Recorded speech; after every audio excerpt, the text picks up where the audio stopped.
Vamos a la palabra, al mensaje de esta noche.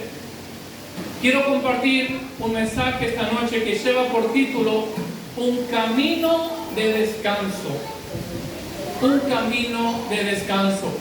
La palabra de Dios en el libro de Proverbios nos dice que hay caminos, dice, que al hombre le parecen derecho, pero su fin es un camino de muerte.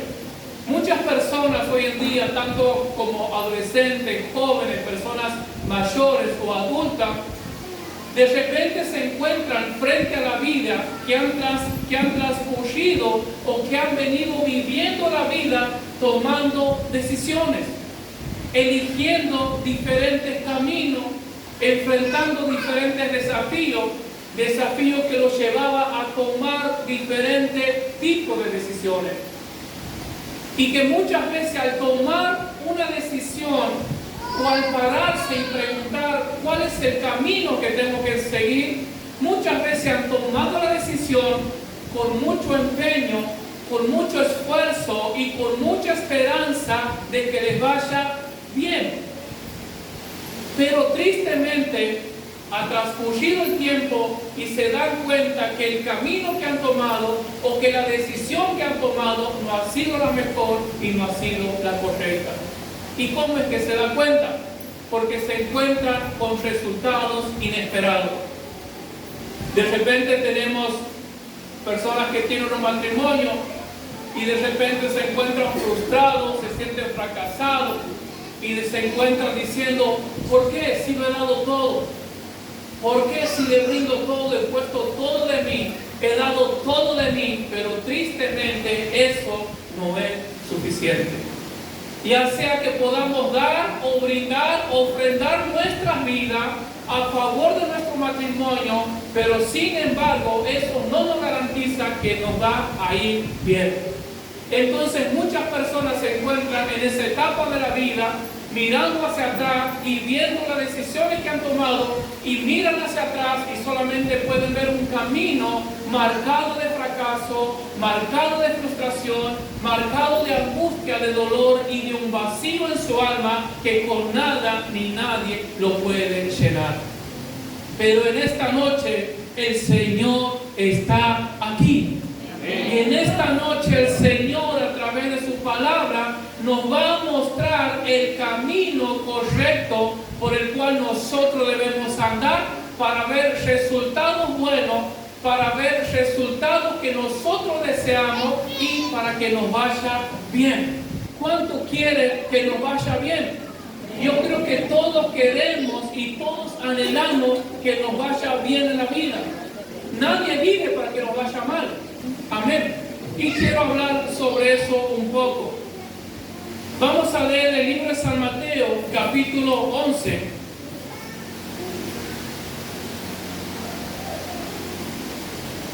Antes de introducirnos al mensaje central de esta noche, quiero hablar un poco acerca del contexto en el cual Jesús nos da esta enseñanza. San Mateo, capítulo 11, versículo 20 dice: entonces comenzó, lleva por título, Ayes sobre las ciudades impenitentes.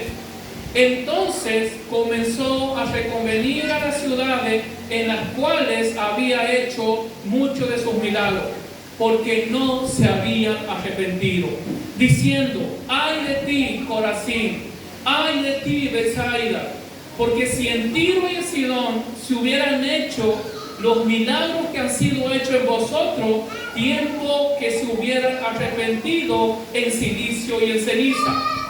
Por tanto os digo que en el día del juicio será más tolerable el castigo para Tiro y para Sidón que para vosotros.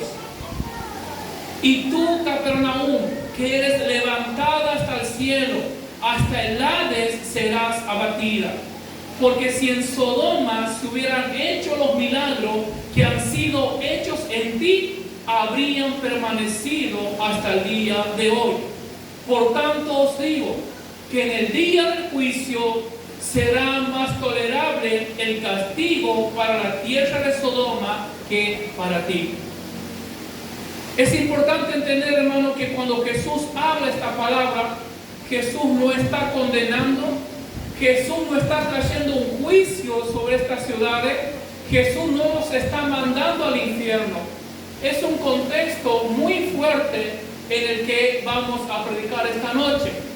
Jesús lo que está haciendo es lamentándose y trayendo una advertencia a aquellas ciudades, advertencia sobre lo que va a pasar con ellos si no se arrepienten, advertencia lo que va a ser el final de ellos si no creen, si no reciben el mensaje del Evangelio de Cristo Jesús. Tristemente, nosotros podemos ver, no hay un registro histórico, tampoco la Biblia nos dice o nos menciona que Jesús en estas ciudades ha sido maltratado. La Biblia no nos dice que Jesús ha sido expulsado por estas personas. La Biblia no nos dice que Jesús ha recibido bofetada por estas personas. Lo único que la Biblia nos dice, y escuche esto, lo único que la palabra nos dice es que estas personas, que estas ciudades habían rechazado a Cristo y no se habían arrepentido. A tal punto que la Biblia nos habla en el libro de Génesis que existía una ciudad llamada Sodoma y Gomorra. Y dice la Biblia que era tanto el pecado, la inmoralidad de esta ciudad, que el pecado ha subido delante del trono de Dios. Y Dios ha tomado la decisión de decir: voy a consumir esta ciudad por el fuego. Y Dios hizo descender fuego del cielo y ha consumido a toda aquella ciudad. Pero mire la diferencia. Sodoma y Gomorra eran naciones hundidas en el pecado, hundidas en la inmoralidad. Pero sin embargo estas ciudades no nos habla de eso. Pero lo único que han hecho estas ciudades es rechazar el mensaje de Cristo. Lo único que ellos hicieron, no haberse arrepentido, no haber escuchado el mensaje de salvación. También Cristo nos da una revelación y una enseñanza muy profunda, diciéndonos que en el infierno hay distintos grados de castigo. Por eso dice: por tanto os digo en el versículo 22, que en el día del juicio será más tolerable el castigo para Tiro y para Sidón que para vosotros. Esto es lo que Jesús está diciendo. Le dice: escuchen, ustedes, ciudades de Bethsaida, porque no se han arrepentido, porque no han recibido mi mensaje del Evangelio, porque no han creído en mí, ustedes recibirán mayor condenación, mayor sufrimiento el día que vayan al infierno. Eso es lo que Jesús les estaba advirtiendo. No nos estaba condenando y no estaba dando un juicio. ¿Por qué? Porque Jesús dice: yo no he venido a condenar al mundo, sino que yo he venido a salvar. Jesús ha venido a traer vida. Jesús ha venido a traer salvación. Pero lo que él estaba haciendo era advirtiendo cuál sería el final si ellos rechazan. Pero ¿sabe qué es lo más fuerte de esto? Que estas ciudades eran personas, escuche esto, estas ciudades eran personas que habían sido testigos de ¿qué? De los milagros de Jesús, habían sido testigos de los prodigios, de las maravillas, habían sido testigos de cómo Jesús había resucitado muertos, habían sido testigos del Evangelio, del mensaje de la palabra de Dios. Pero sin embargo Jesús le dice: ustedes, si no cambian, si no se arrepienten, si no creen en mi Evangelio, no les va a servir de nada haberme escuchado. No les va a servir de nada haber visto todos los milagros que yo he hecho. Mi querido hermano, la aplicación que esta palabra nos deja para nosotros, que podemos tener 50, 20, 150 o medio siglo en la iglesia, escuchar buenos sermones, estudiar la palabra, podemos haber sido testigos de grandes milagros que Cristo ha hecho en mi vida, en mi familia. Pero si no hay un cambio en mi vida, si no hay un arrepentimiento, si no me he apartado de todo pecado, dice Jesús, ustedes van a recibir mayor condenación y mayor sufrimiento cuando vayan al infierno. ¿Por qué?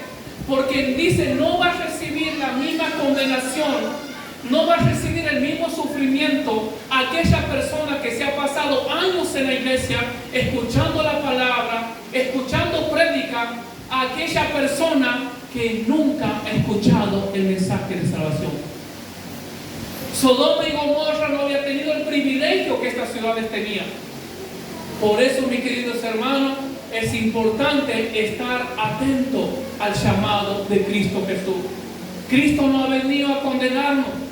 Y esta noche, a través de su palabra, no nos está condenando y no nos está mandando al infierno. Lo único que Él está haciendo es advirtiéndonos para que podamos hacer un alto, para que podamos reflexionar, para que podamos examinarnos cómo está mi vida delante de Él. Y mire qué tan grande es la misericordia y el amor de Dios, que Cristo, no obstante, o no ha sido suficiente para Jesús haberles advertido de esta fuerte sentencia, sino que Jesús les da el siguiente mensaje que vamos a desarrollar a continuación. Entonces Jesús dice, en el capítulo 11, versículo 25, lleva por subtítulo, venid a mí y descansad. Dice Jesús, la palabra del Señor, en aquel tiempo, respondiendo Jesús, dijo, te alabo, Padre, Señor del cielo y de la tierra, porque escondiste estas cosas de los sabios y de los entendidos y las revelaste a los niños. Lo primero, hermano, que vemos aquí es la reverencia con la cual Jesús expresa una adoración al Padre Eterno. Y es importante, hermano, que también nosotros, al igual que Jesús, podamos aprender que cuando vengamos a la presencia del Señor, cuando vayamos a orar, que podamos ir con reverencia, siendo conscientes delante de quién nos estamos presentando, siendo conscientes a quién nos estamos dirigiendo en oración, en alabanza o en adoración. Y dice Jesús, te alabo, Padre, Señor del cielo y de la tierra. Jesús estaba reconociendo la posición de su Padre. Cuando vayamos a la presencia del Señor, cuando vayamos a orar, debemos reconocer y decir, Señor, tú eres el Dios soberano. Señor, tú eres el único Dios verdadero. Señor, tú eres el Dios que me has creado en el vientre de mi madre. Tú has creado el cielo, tú has creado la tierra y todo lo que en ello existe. En segundo lugar, dice Jesús, te alabo, Señor del cielo y la tierra, porque escondiste estas cosas de los sabios y los entendidos y las revelaste a los niños. Aquí Jesús nos dice que Dios Padre, Dios eterno, ha escondido una sabiduría para un grupo de personas limitadas. Dice, te alabo, Padre, porque has escondido estas cosas. La pregunta es, ¿cuáles cosas? Dice Jesús, te alabo, Padre, porque has escondido estas cosas. En el capítulo 11, en el versículo 2, en el versículo 4 dice, respondiendo Jesús les dijo, id y hacer saber a Juan las cosas que oís y ven. Los ciegos ven, los cojos andan, los leprosos son limpiados, los sordos oyen, los muertos resucitados, y a los pobres les es anunciado el Evangelio. Esta es la revelación de la cual Jesús está hablando y está diciendo que esta revelación de los enfermos que eran sanados, de los cojos que caminaban, Dios ha reservado para un grupo de personas. Dice que Dios ha escondido estas cosas profundas que nadie conocía, lo escondido de los sabios y los entendidos.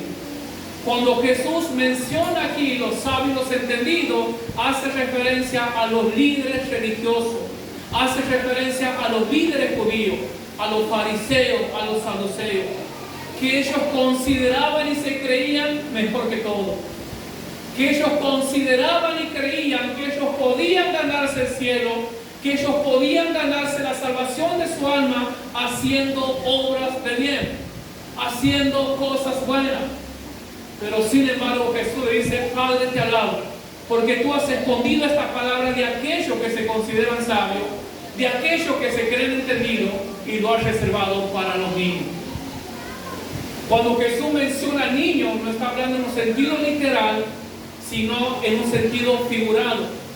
Cuando Jesús habla de niño, hace referencia a sus discípulos, hace referencia a cada uno de nosotros que hemos aceptado el mensaje de Cristo, que hemos aceptado el mensaje del Evangelio, que hemos aceptado que Cristo ha muerto por nosotros y que Él ha perdonado nuestros pecados. Entonces, para nosotros es que Dios ha escondido estas revelaciones para darnos a conocer. Amén. Amén. Dice, esto, cuando nosotros, hermanos, nos presentamos a la presencia de Dios con reverencia, entonces es ahí cuando las revelaciones vienen a nuestra vida.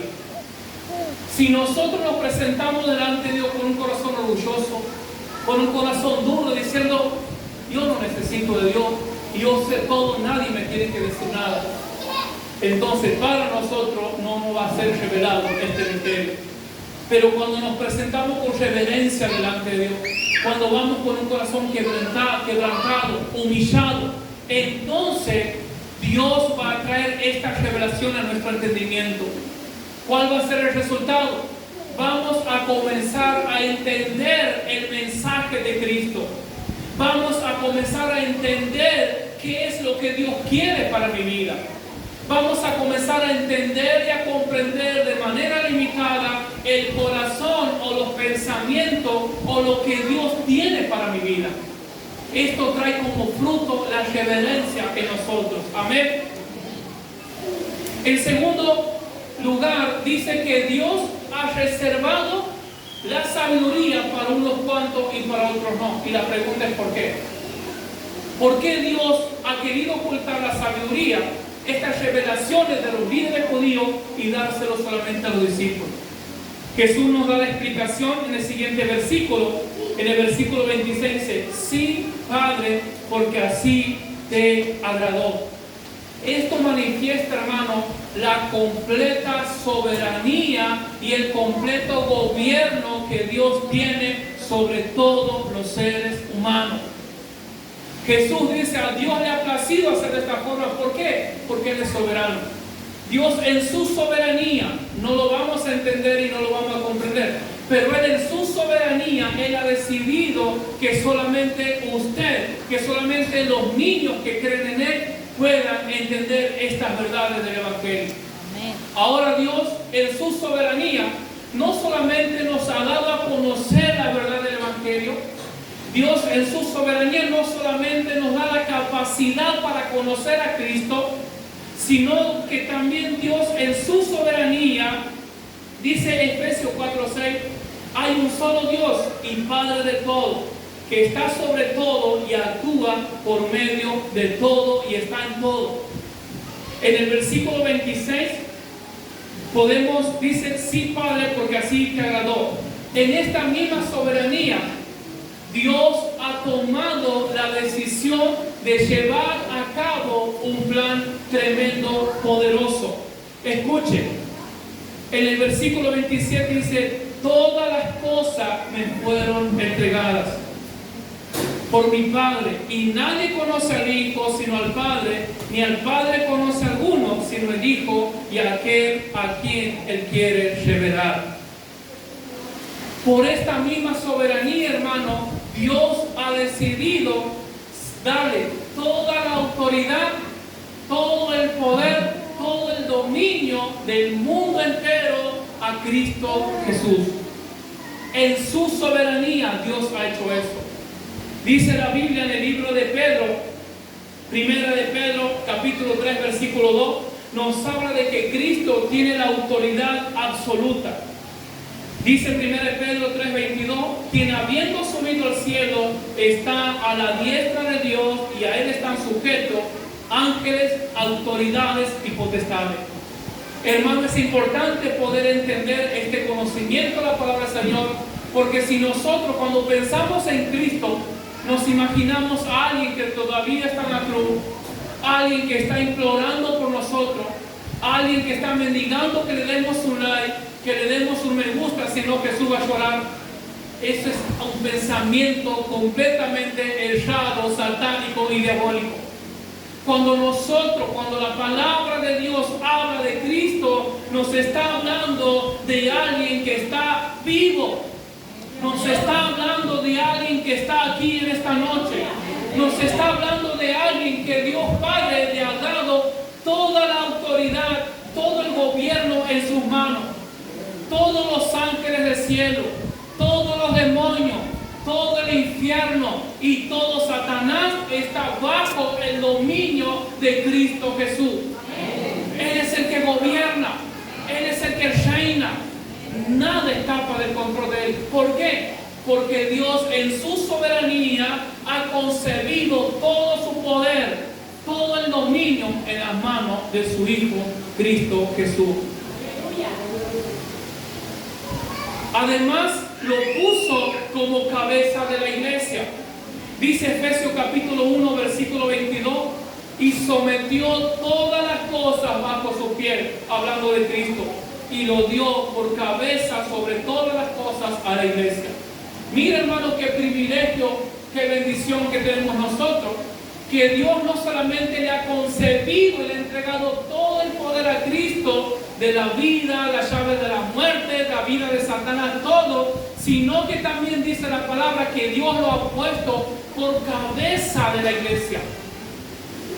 Y esto es importante entender, que la iglesia no es del pastor, la iglesia no es del hermano, la iglesia es de Cristo. Todos nosotros, ustedes no me pertenecen a mí, yo no soy su dueño. Yo no he dado la vida por ustedes en la cruz, yo no he sufrido por ustedes.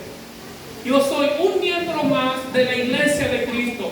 Y Cristo es la cabeza. Entonces todos nosotros estamos bajo el dominio, bajo el gobierno, bajo la soberanía, bajo la supervisión, bajo el control de Cristo Jesús. Amén. Ese es el privilegio, hermano, que nosotros tenemos. Ahora, Dios le ha concebido toda la autoridad a Cristo, todo principado, toda autoridad. Él gobierna, Él es soberano, lo ha dado por cabeza a la iglesia, le pertenecemos a Él, Él es nuestro dueño, Él es nuestro amo, Él es nuestro Señor. Entonces debemos estar tranquilos. Pero también Dios ha dado una gran responsabilidad a Cristo. ¿Cuál responsabilidad?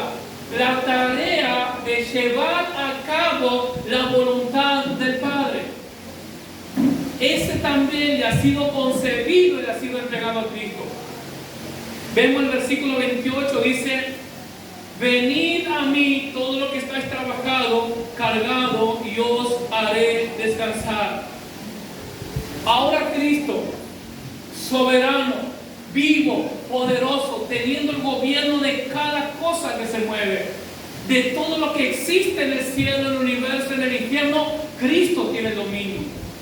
Ahora Cristo en esa posición de rey, ahora Cristo en esa posición de Señor, de amo y soberano, tiene una responsabilidad. Dice el versículo 27, todas las cosas me fueron entregadas por mi Padre, y nadie conoce al Hijo sino el Padre, ni al Padre conoce a alguno sino el Hijo. ¿Por qué Dios ha dado la responsabilidad a Cristo, que Él sea el encargado de llevar a cabo la voluntad de Dios? Porque dice, porque nadie conoce el corazón del Padre sino el Hijo. Porque Cristo es el que conoce perfectamente el corazón de Dios. Él sabe cuál es el deseo del Padre. Él sabe qué es lo que el Padre quiere hacer. Por eso dice Jesús, nadie conoce el corazón del Padre sino el Hijo, ni el corazón del Hijo sino el Padre. Y ahora Jesús lleva a cabo una responsabilidad, una tarea. Ahora Cristo en su trono soberano. Ahora Cristo después de haber vencido la muerte. Ahora Cristo después de haber resucitado. Después de haber puesto a Satanás bajo su pie, a los demonios y a todo el infierno, se para y dice: vengan a mí. Debemos entender, hermano, quién es el que nos está llamando. El que nos está llamando no es un hombre. El que nos está llamando no es un empresario, no es el presidente. El que nos hace este llamado es Cristo, el Rey de Reyes, Señor de Señores.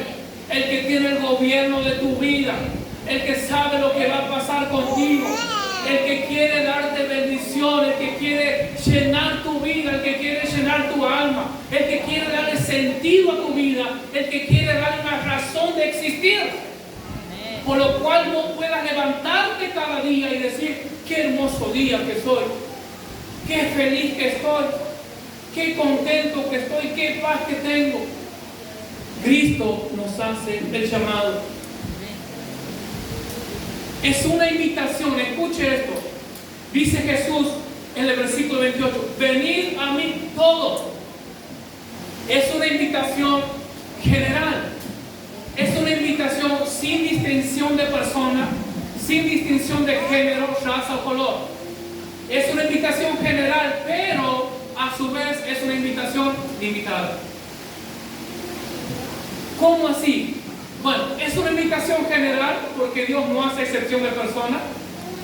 Es una invitación general porque para Cristo Él no se fija si somos lindos, si somos gorditos, si somos pobres millonarios. Es una invitación para todo tipo de personas. ¿Y por qué limitada? Dice: venid a mí todos los que estáis trabajados y cargados, y yo os haré descansar. El llamado de Cristo, este llamado de Cristo que dice: vengan a mí, le dice a todas aquellas personas que están cansadas, que están agotadas, que trabajan cada día, que luchan día a día, que han venido toda su vida tratando de intentar salir adelante, que luchan cada día para que les vaya mejor, que luchan cada día para que les vaya mejor en su matrimonio, que luchan cada día por encontrar la paz, por encontrar el gozo, que luchan y se esfuerzan cada día por ser felices. A esas personas que luchan y no ven ningún resultado, sino que el único resultado que ven: frustración, fracaso, decepción, dolor, traición, desesperanza, angustia, enfermedad, miseria, ganas de morir, ganas de matarse, ganas de matar. Para esas personas, a esas personas Jesús los está llamando esta noche y les está diciendo: vengan a mí ustedes que trabajan, ustedes que se esfuerzan, vengan que yo los haré descansar. Cristo nos llama. ¿A quiénes nos llama? A los cansados, a los agotados, a los que quieren rendirse, a los que tienen ganas de abandonar y dejarlo todo. Y les ofrece un descanso espiritual. Miren lo que dice la palabra, libro de Salmos, capítulo 55, versículo 4. Traducción Dios habla hoy, dice: el corazón me salta en el pecho, el terror de la muerte ha caído sobre mí. Me ha entrado un temor espantoso, estoy temblando de miedo. ¿Cuántas personas hoy en día en el mundo se encuentran en esta situación? Diciendo: tengo un dolor en mi pecho, tengo una angustia en mi alma, tengo una angustia en mi corazón que no puedo sacármelo por nada, que daría todo lo que tenga, que iría donde tenga que ir, pero no lo puedo hacer. Dice: me ha entrado un temor espantoso. Personas que viven llenas de miedo, personas que viven llenas de temor, miedo por su vida, miedo por su salud, miedo por sus hijos, miedo por su matrimonio, miedo a la infidelidad, miedo al fracaso, miedo al engaño. Dice: me ha entrado un temor espantoso, estoy temblando de miedo. Dice el versículo 6: y digo, ojalá tuviera yo alas como de paloma, volaría entonces y podría descansar. ¿Cuántas veces, cuántas personas que están en el precipicio, al borde del precipicio, y piensan en su mente diciendo: necesito unas buenas vacaciones? Y piensan diciendo en su matrimonio: mira, creo que lo mejor va a ser darnos un tiempo para poder saber qué es lo que queremos. Se da el tiempo y las cosas empeoran y vuelven a encontrarse y nada ha cambiado. Dice, ojalá tuviera alas como de paloma. Debemos entender, toda persona tiene que entender que la solución y la salida no es escapar del problema, no es la separación, no es escapar, no es cambiar de trabajo. ¿Cómo quisiera cambiar de trabajo? Aquí estoy cansado, estoy agotado. Esta mujer me tiene cansado, creo que va a ser mejor cambiarla. Este hombre ya no lo aguanto, ya no lo soporto. Se separa. Nuevamente una pareja, una relación y le va lo mismo que antes o quizás peor. ¿Por qué? Porque dice el salmista, ojalá tuviera alas como de paloma. Volaría. Y ese es el triste, pobre pensamiento que muchas personas tienen.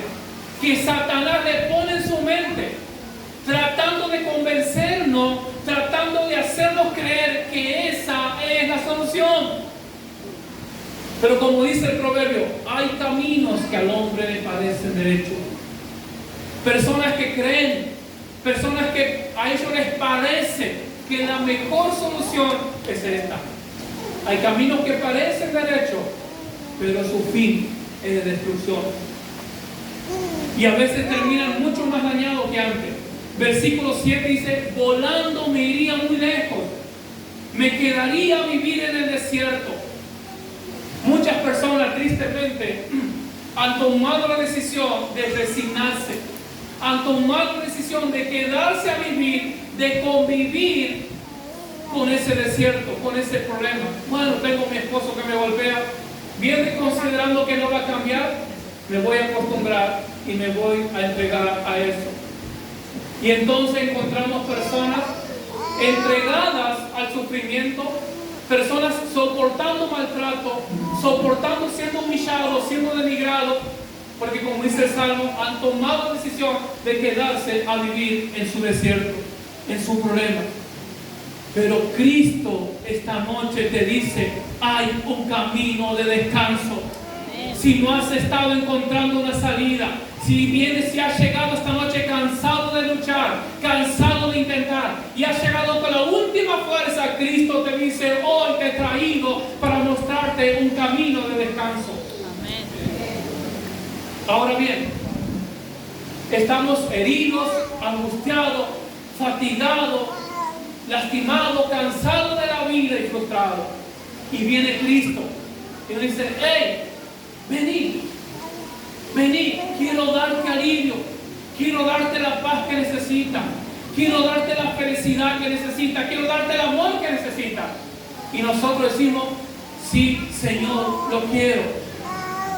Y aquí Jesús nos responde que hay una condición.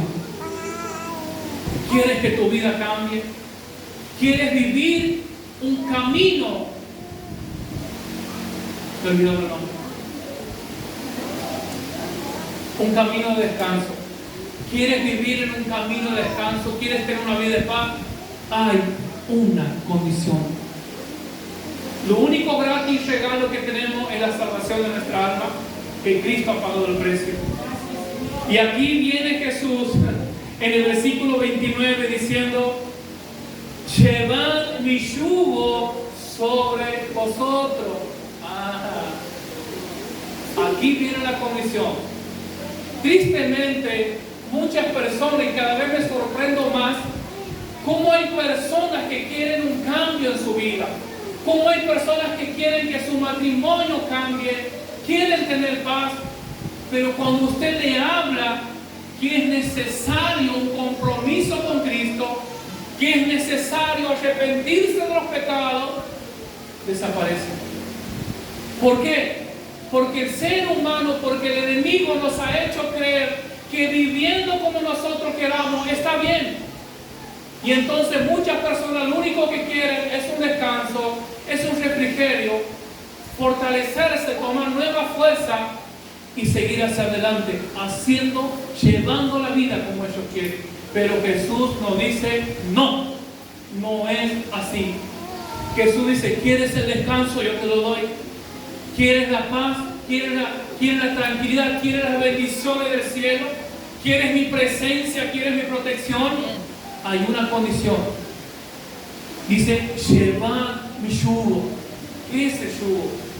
En la antigüedad, el yugo era un objeto de madera que se colocaba sobre los animales que llevaban el arado.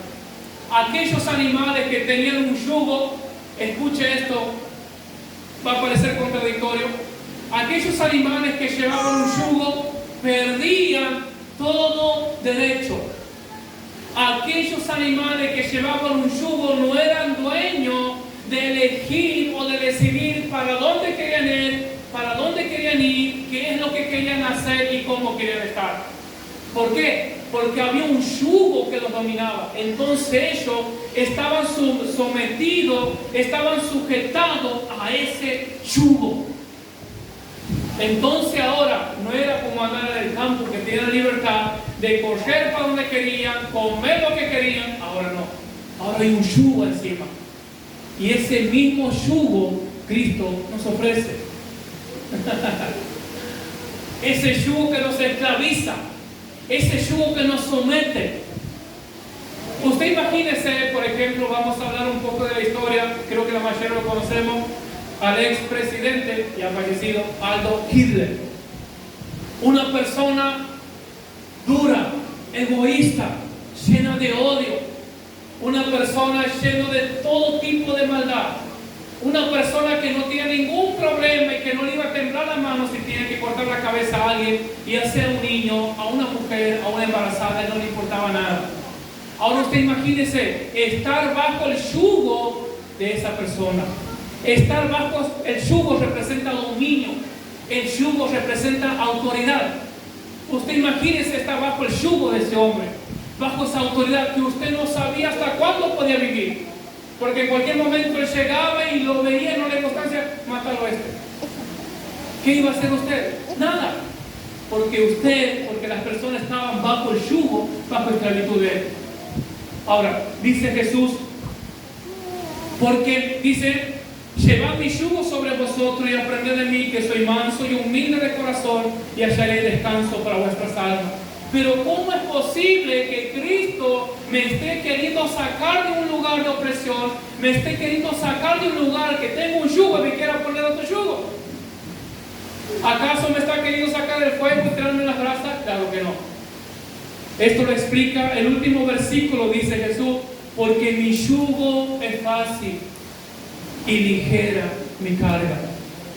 La gran diferencia que hace, porque Cristo no es injusto, Cristo no es soberbio, Cristo, esta persona que nos llama, que nos invita a ponernos, a entregarnos, a sentirnos bajo el dominio de Él, bajo el yugo de Él, es una persona llena de amor, es una persona llena de misericordia, llena de compasión, que únicamente y que constantemente piensa el bien sobre nosotros. Dígame si no vale la pena someternos al yugo de Cristo. Cristo es manso, es humilde, lleno de amor, no es cruel, no es alguien abusivo, no es alguien injusto. Vale la pena. El problema de muchos de nosotros es que todavía no hemos sido libres de muchos yugos que no pertenece a Cristo, sino que pertenece al mundo. Podemos tener muchos años en la iglesia y estar sentados, pero aún así poder estar dominado y gobernado por un yugo. ¿Cuál yugo? Yugo del odio, del rencor, yugo de la mentira, yugo de la práctica del pecado. Personas que están en la iglesia, personas que llevan años en la iglesia, pero se deleitan, se gozan, les gusta, les encanta el pecado. Ese yugo tienes que abandonar, de deleitarte con las cosas del mundo. El yugo de la opresión, el yugo de la mentira, del odio. Hay una palabra que no me está saliendo, pero ya va a llegar. El yugo de la ambición. ¿Cómo es cuando nos ocupamos? Se me ha ido la palabra. El afán. El yugo del afán. Podemos estar sentados, predicando, evangelizando, y podemos estar bajo un yugo afanados, turbados. y pasan las cosas y vienen las consecuencias, vienen los problemas y nos preguntamos, ¿por qué, Señor? Nos hacemos pobrecitos. Es porque todavía no hemos rendido nuestra vida, porque todavía no nos hemos sometido bajo el yugo de Cristo. Esta noche Dios te está llamando para que tomes una decisión. Depende de cada uno de nosotros, no depende de Dios. Dios nos ha llamado, Dios nos ha traído a este lugar, Cristo los está llamando y les ofrece paz, les ofrece bendición abundante, les ofrece toda la riqueza del cielo, les ofrece la tranquilidad, el amor, el gozo, todo lo que ustedes necesitan y que nadie en el mundo les puede dar, Cristo les puede dar.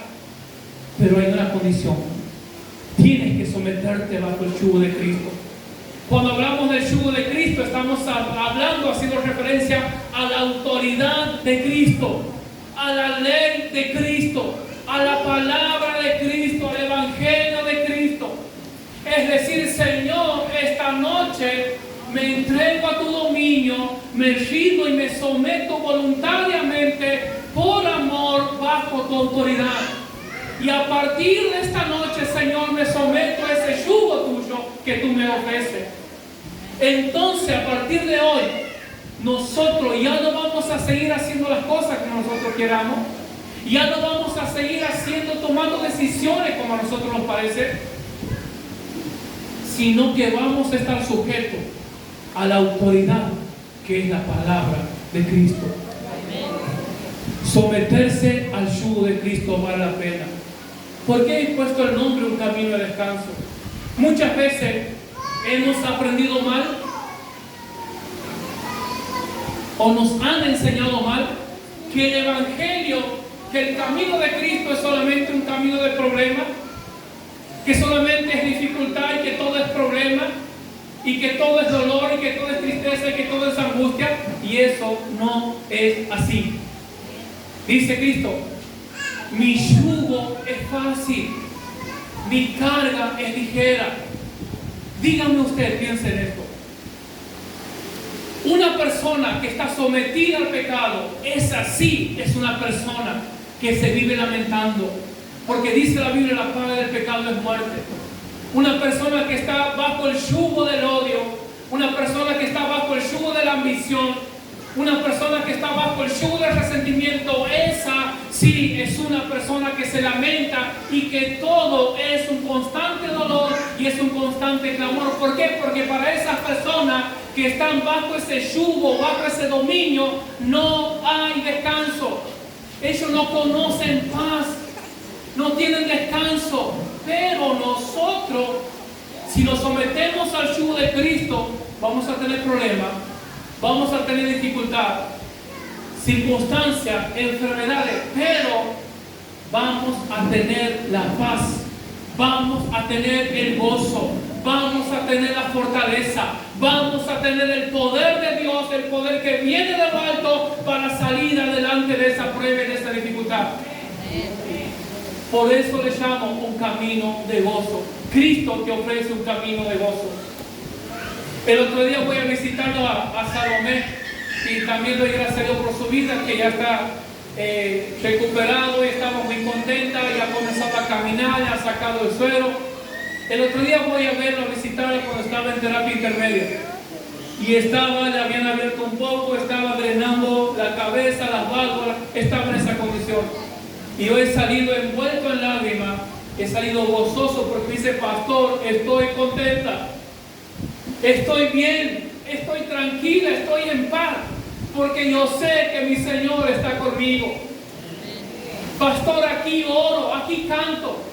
Los médicos me miran, dicen: yo sé que ellos piensan que estoy loca, pero yo estoy adorando al Señor. Dígame, hermano, ¿qué persona bajo el yugo del odio, qué persona bajo el yugo del pecado va a poder decir esas palabras? Nunca, ninguna persona. Pero cuando estamos bajo el yugo de Cristo, cuando estamos sometidos bajo la autoridad de Cristo, podemos estar pasando el peor proceso de problema más grande, pero vamos a estar contentos. Vale la pena seguir a Cristo. Hermanos, no sigamos viviendo como nosotros queramos. renunciemos a todo yugo de este mundo y sometámonos voluntariamente y por amor al yugo de Cristo. Escuchaba un mensaje, leía un mensaje el otro día en un libro acerca de un grupo de cristianos, de misioneros en un país comunista. Dice que aquella reina tenía tanto odio de los cristianos y no lo podían parar. Entonces los traen, los secuestran, los llevan delante de la reina y dicen: yo quiero que ustedes nieguen la fe en Cristo, si no los vamos a matar a todos. Y todos a una voz dijeron: no vamos a negar a Cristo. Perfecto. Los llevan a un edificio de 50 metros de altura. Lo ponen al borde del edificio, sosteniéndolo con una soga.